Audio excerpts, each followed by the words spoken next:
In the courts, in the executive branch, and on the international stage, President Trump has been turning in win after win for our people.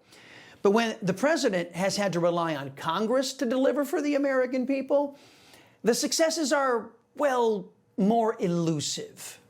Wrangling cats, a look at the world President Trump must navigate in today's preamble.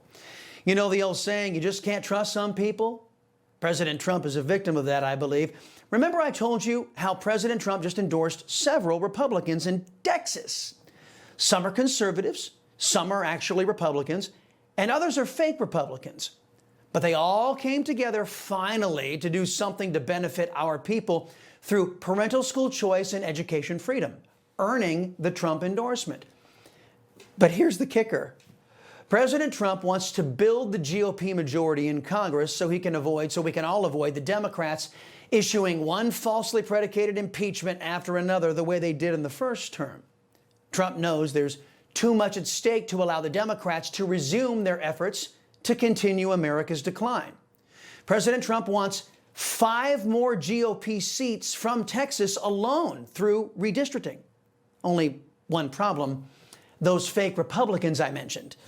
The redistricting will take place in a special session called for by Texas Governor Greg Abbott, but national and Texas Democrats are said to be colluding to orchestrate Texas Democrats abandoning their posts, denying a quorum in the Texas House, stopping all legislation. In the regular session, fake Republican Dusty the Democrat Burrows tried to conduct the Democrats' business several times without a quorum present, but he was caught by conservative Brian Harrison. But Dusty would never try to do business if his favorite party, the Democrats, were quorum busting. The Democrats have abandoned Texas several times in the past. The most recent was in 2021. They wanted to stop voting integrity measures here. When they got back after 38 days of grinding Texas to a halt, fake Republicans who were in charge did nothing to punish those Democrats. And if the Democrats bail on Texas again, Dusty Burrows will do the same thing. Nothing. Since the fake Republicans won't arrest Democrats and bring them back to the Capitol to force them to do their jobs, since the fake GOP won't punish Democrats in any way here, the Dems will be able to stop President Trump's redistricting. And here's the irony. The fake Republicans who just got President Trump's endorsements will be the key factor in making sure President Trump doesn't get the much-needed redistricting, because the fake Republicans are more loyal to Democrats than their own voters, and certainly more loyal to Democrats than President Trump. You just can't trust anyone these days. On that point, so-called Republicans on Capitol Hill served up some massive pork in the reconciliation bill. President Trump asked for only certain things in that bill, and Republicans complied, yes, but they also loaded the bill down with massive pork overspending as a condition for their votes. But Trump needed the tax cuts, and we needed the tax cuts, and he needed the border money, and he needed our defense money.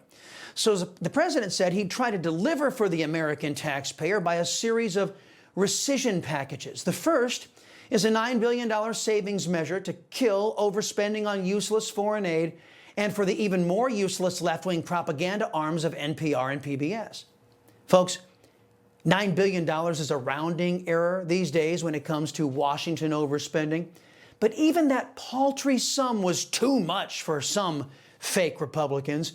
3 never-Trump fake Republicans, Mitch McConnell, Lisa Murkowski, and Susan Collins, sided with the socialists against President Trump in an effort to stop American taxpayers from clawing back a mere crumb of the tax money Congress has improperly taken from us. You just can't trust anyone these days, especially treacherous overspenders in the America Last crowd. Does anyone think that if the Chris Salcedo Show or other conservative shows were on NPR and PBS, that those fake Republicans wouldn't be tripping all over themselves to defund those entities? Politics is messy, made even more so by folks who lie and misrepresent what they really are about, all in an effort to sabotage those trying to do the right thing.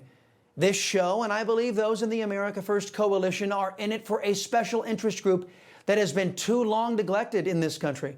That group is the hardworking American taxpayers. It's about time we had some representation in government again, isn't it? You know, folks, I thank God for my wonderful wife, my kids, my country, the greatest nation ever. And Americans like you who believe in the truth, the Chris Salcedo Show will never stop fighting for you. The Chris Salcedo Show, for the news you need to know.